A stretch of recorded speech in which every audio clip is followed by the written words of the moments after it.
If you're joining us right now for the webinar, just stay tuned. We'll get kicked off in about 1 minute. We're just going to wait for a few more folks to join. Got some exciting things to share, so thank you for joining us today.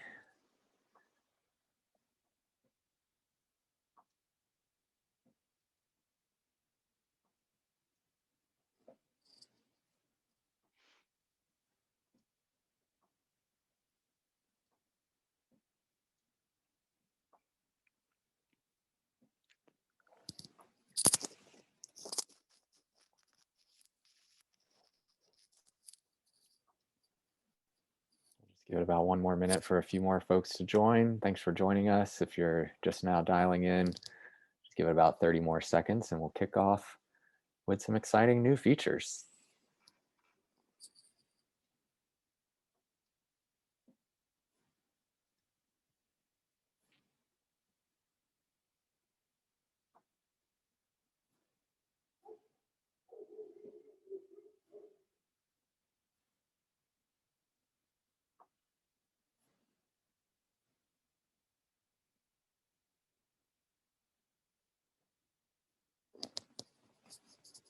All right, would you like me to go ahead and begin? Yeah, let's go ahead and get started.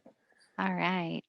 Well, welcome to the January New Features webinar. Today, your hosts are Chris Dolan, the Vice President of Product and Strategy. Would you like to say hello? Hi, everyone.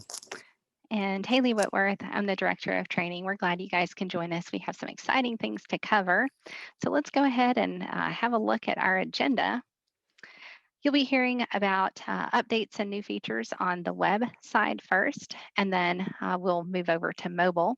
We're going to talk about some changes to organizations, some finance related updates, and exciting new extra value enhancement. We'll discuss some mobile updates next, and then we'll dig into our roadmap. So you're going to hear about some exciting things that we have planned for you guys. And then we'll also talk about some upcoming webinars and roundtables as well. We'll save questions for the very end. So as always, throughout the call, submit any questions that you have in the questions box. So we will have a look at those and we'll be able to address some of those towards the end. I'm going to go ahead and turn it over to Chris to kick us off with an exciting update about organizations. All right, so if you have joined us for any of the last few new feature webinars, you've heard a little bit about this in my roadmap update, and we are excited that this first phase of the project is very ready, very close to being released. And these are actual screenshots of what is happening here. So the first change I'll point out is the terminology organizations is going away, and we're going to be using involvements exclusively. This is already a term we use throughout the system. You see it in the search builder, you see it on a person's record. And so it's something that people are familiar with, and we thought it'd just be easier to use the one term since it encompasses all the ways that a person could be involved with your church. And so what you're seeing here is the new way to add a new involvement. And a few changes on this dialog box is that you'll see involvement type and registration type. These are two settings that weren't previously on that page, on that dialog box, that have some more prominence because of some future things that are coming. And so I won't give those all away, but make sure that you're using the involvement type on your organizations and registration type. I will tell you, because I've already mentioned that there are new registration types on the way as well that will be in a phase 2 of this project. So that's the first part I want to point out. And the second part is you'll see behind that box is a new layout for this page. We've tightened things up. We've made a lot of the settings that were in that big box at the top now are editable in the tabs at the top in line, very easy by just clicking on the pencil. Everything's tighter, it's easier to navigate. And a lot of people, we found the main use of this is actually going to find and look up people. And so now that list of people is higher on the page and just easier to navigate.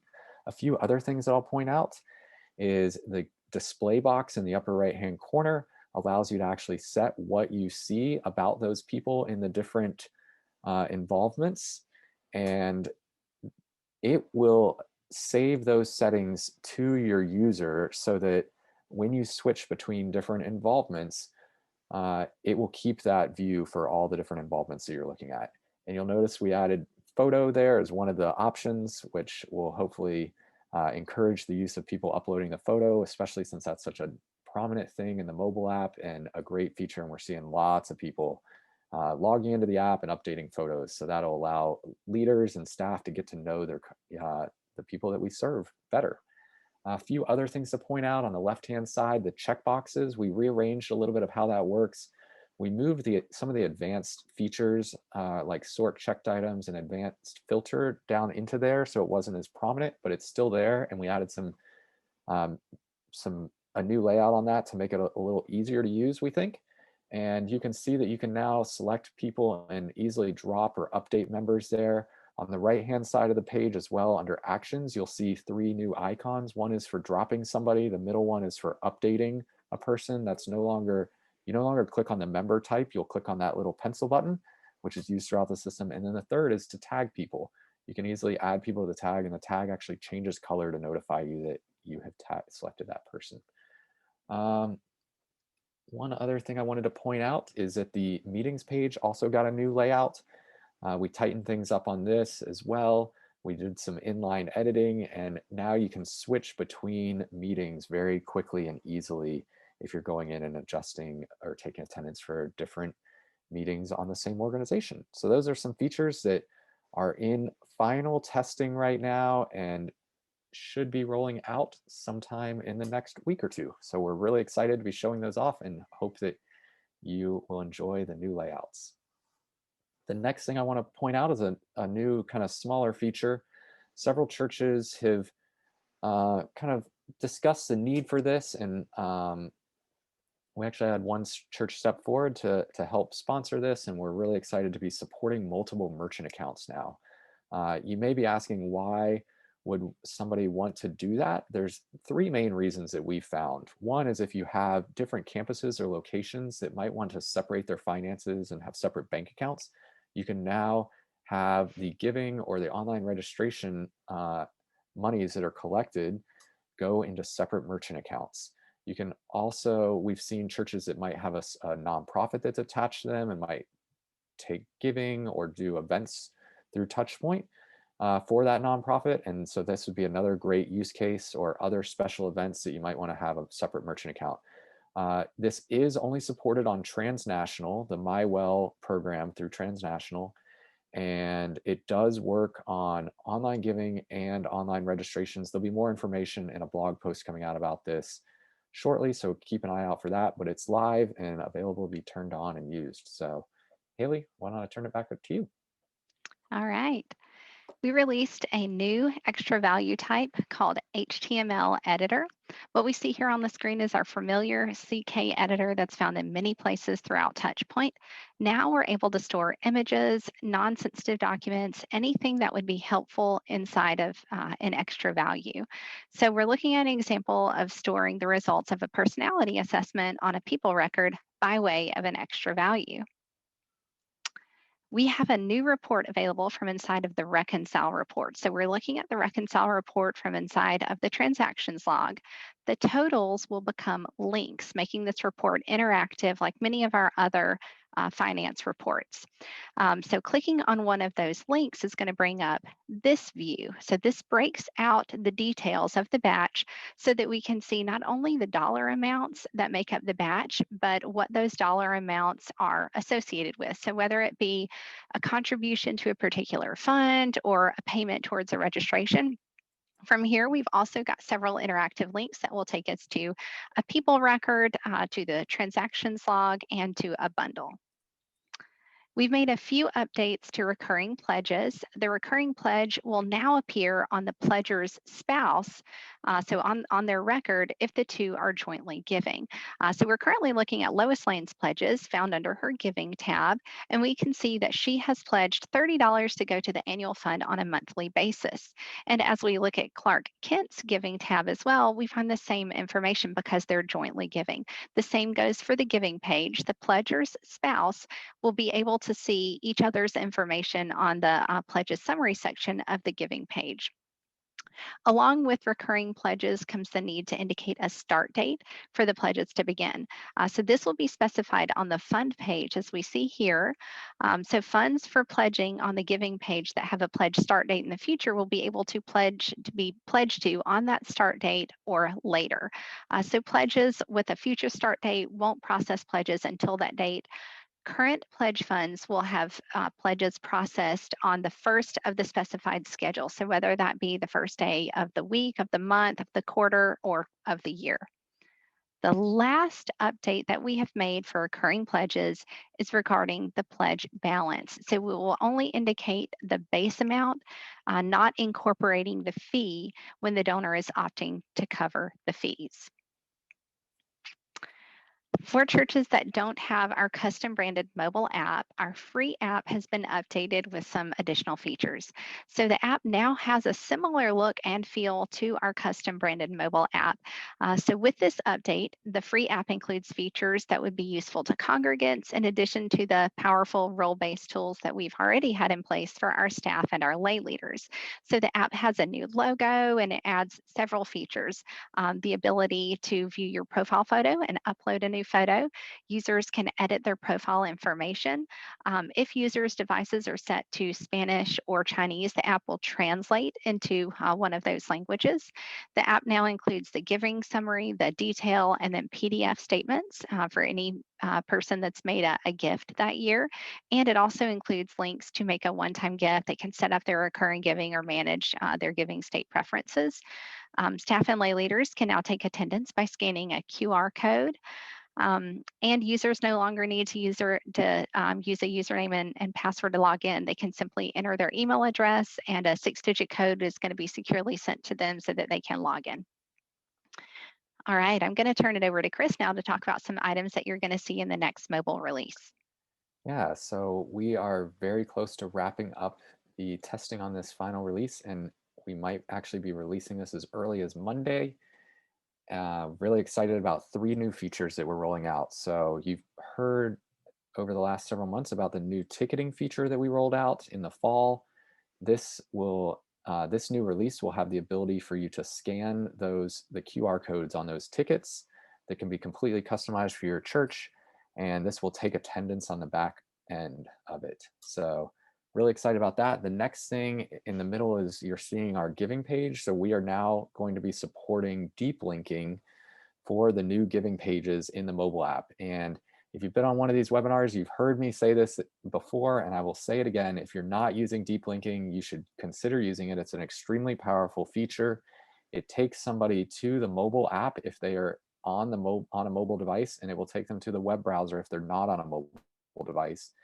And why is that powerful? It's really powerful and great because the mobile app makes it really easy for them to log in. And if they're already logged in, then all they have to do is put in their PIN or their thumbprint or their Face ID, and they can easily make a secure gift, register for an event, or take other actions with your church very quickly and very easily. And so check out deep linking if you haven't already. And the last thing, we've talked about sermon notes before. We released this feature in the fall, right at the end of the year, and got some really great feedback. We've incorporated that feedback into this latest release, and we are now taking this out of beta. It's going to be available for all churches. It's really powerful. It's a little bit too much to go into in this call right now, so we'll be releasing some documentation. I'll try to put together a short video that explains how to use it, but it's a great feature and it'll be available to all churches using the custom branded mobile app. So those releases will start going out as early as next week. It does take a little while because of Apple and Google approvals, but you should be seeing those drop in your app store shortly. So Haley, I'll turn it back over to you. I know there's a bunch of things in addition to some new features related to features that we've released recently that we want to update people on. So why don't you get us started on that? That's right. The first one is online giving. So, if you have not yet migrated to the new giving platform, you're missing out. So, we strongly encourage you to read our blog posts about that before making the change. We've heard from many churches who have already transitioned to the new giving. It was a seamless process, and it could be completed in just a matter of hours. We've posted 3 videos that will assist you, and it outlines the features and the steps that you should take before making the change. So be sure to check those out. You can find them in our blog. And if you have not yet made the switch, be on the lookout for an email coming from us that's going to provide some guidance on making that switch. We will also be hosting some giving round tables February 4th and February 18th, both of them at 2 p.m. Central. So we're going to be communicating opportunities to sign up for those. But in case anybody has any lingering questions, be sure to hop on one of those round tables, and we will be happy to discuss making the change. All right, Chris, what's on your list? All right. So I mentioned ticketing. This is something that several churches used for Christmas Eve services. It's a really powerful thing, and I just want to let you know if it's something you're considering using for Easter, please let us know as soon as possible. It does take a little bit of setup. This is an additional feature. If you buy blocks of tickets, and we waive the setup fees, but it's very powerful, and churches have used it, particularly in this time of COVID, where we are trying to gather, but doing so in a safe and responsible way. You can set up very powerful, robust social distancing rules to make sure that there's enough space between the different parties that book tickets. And it's a very smooth process. It's very easy to use, but it does require some setup. So please let us know if this is something you're interested in taking advantage of, and consider using this for your Easter services or other services as you or special events. It really helps you maximize the use of the space, and gives you appropriate social distancing between all parties. So check that out. The next thing is the check-in dashboard. We talked about this on the webinar last month, and we added a few enhancements to this, and it's gone through some further testing. It is in the final stages as well, and will be released along with all these other features that we're talking about today. So we're excited about that, and you'll see some new features around capacity on your rooms, which will be really helpful as you start opening up again and needing to set room limits for your different Sunday morning activities to make sure that your meetings state and local guidelines related to COVID and social distancing. The next thing here is HTML statements. If you haven't turned this on, we encourage you to. I personally think the HTML statements look really beautiful and much better than our legacy statements. They also have a lot more flexibility if you want to change the terminology on things, or if you want to change the layout on it. It's much more flexible. If you haven't turned it on, or you're not ready to turn it on before the year-end statements go out, then we'd encourage you to do so soon after. We are planning to stop supporting the old statements, so we will be helping you transition later this year to the new HTML statements, because it's just a much better tool, and it's full featured and very flexible. So if you don't know this, it's very easy to turn on. It's just a flip of a setting. We have a template already loaded up, so it'll work. It should work seamlessly for you. And if you have any issues, you can contact support. Next, yeah, it's you, Haley.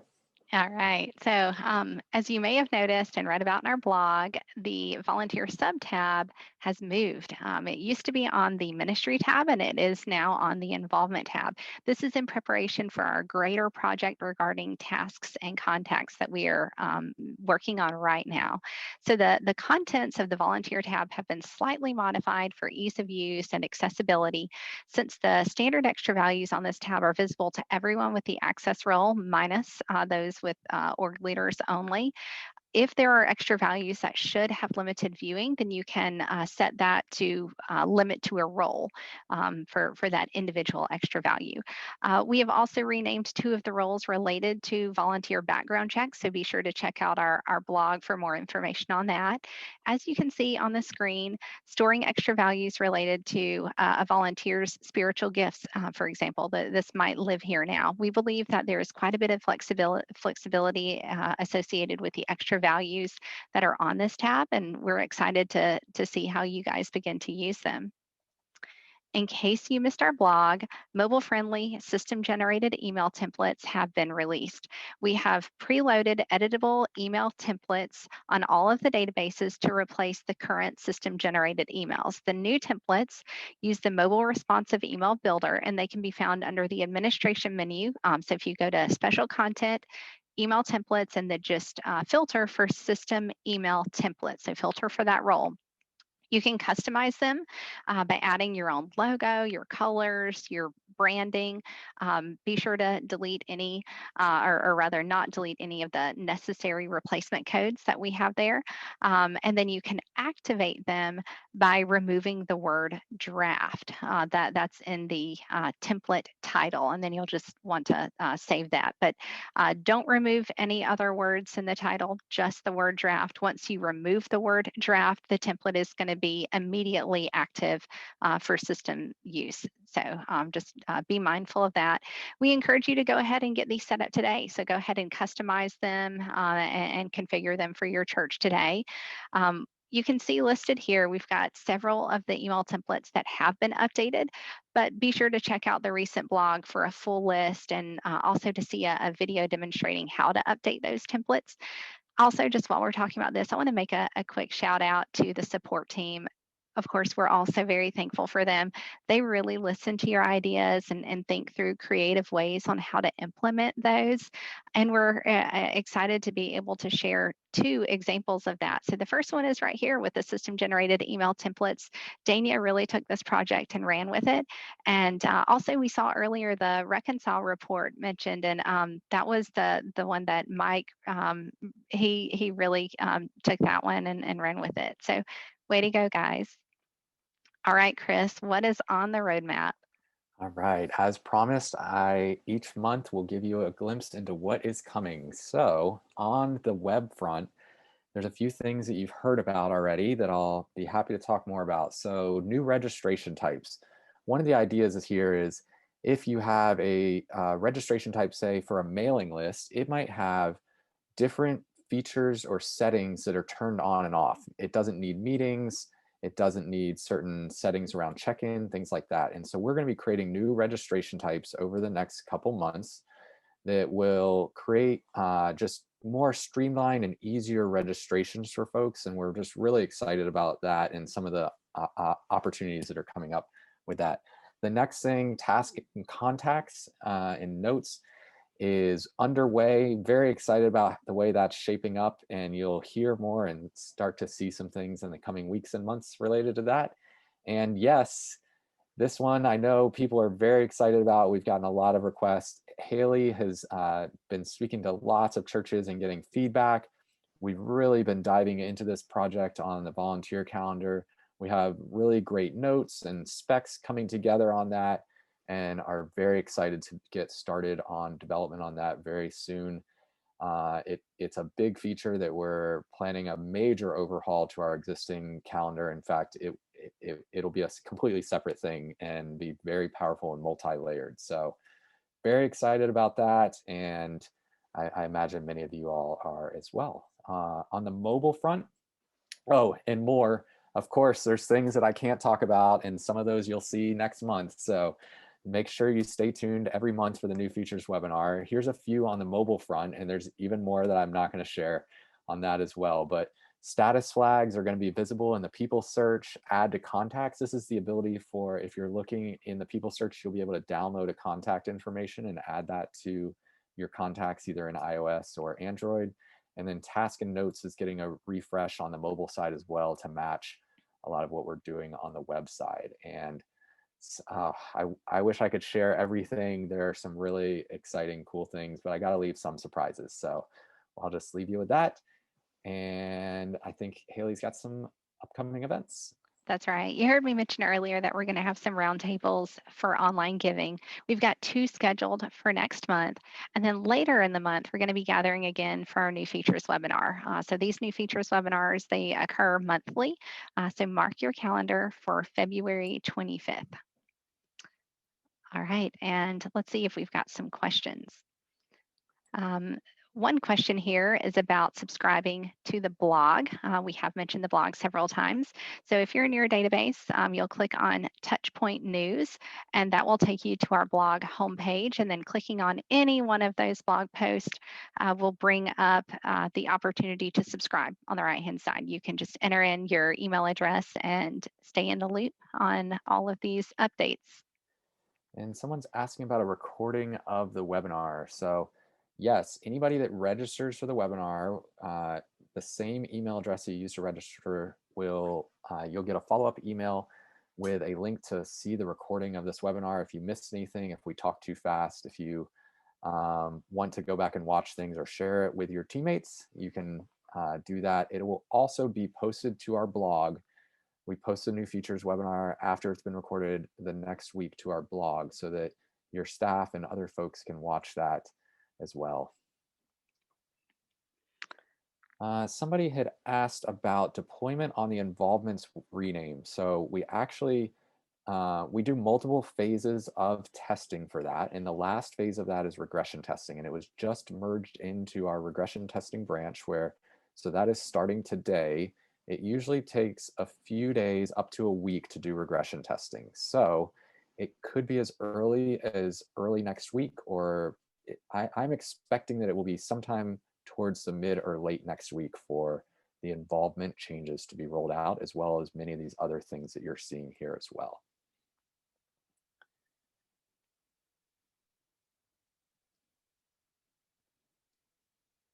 Somebody's asking about some of the new involvement types and will you be able to change those um, from existing types to new? And yes, that is the plan, is that we will still keep the legacy types for the foreseeable future, and you will be able to change those.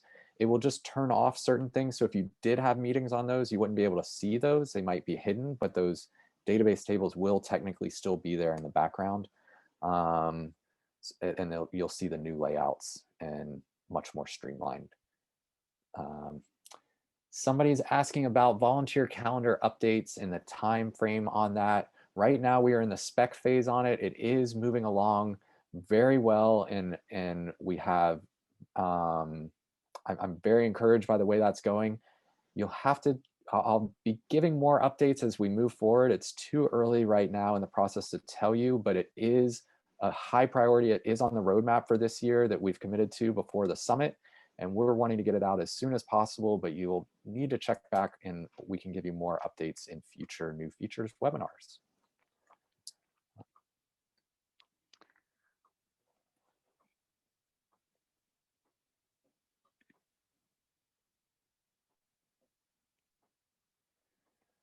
Someone's asking about a very specific thing related to a new registration type that would allow them to update some fields, and we'll probably just need to follow up and get some more clarity on that individually. Seems like an interesting idea, but we'd need to think through some of the security ramifications on that so we can follow up on that individually. So not seeing any other questions come through. Thank you so much for joining us. We really love showing off the hard work. Our development team has been really hard at work, and the support team testing and helping roll out these new features. And we are excited to get them in your hands as quickly as possible. So thank you for joining us on this new features webinar to learn about everything we've been up to. And we hope that you are excited about these things, as excited as we are, and that they'll be able to bless your ministry and help you be more effective in reaching people for Jesus Christ. So thank you for everything that you're doing, and it's an honor to be partnering with you in ministry. Thank you, everyone. Take care. Bye-bye.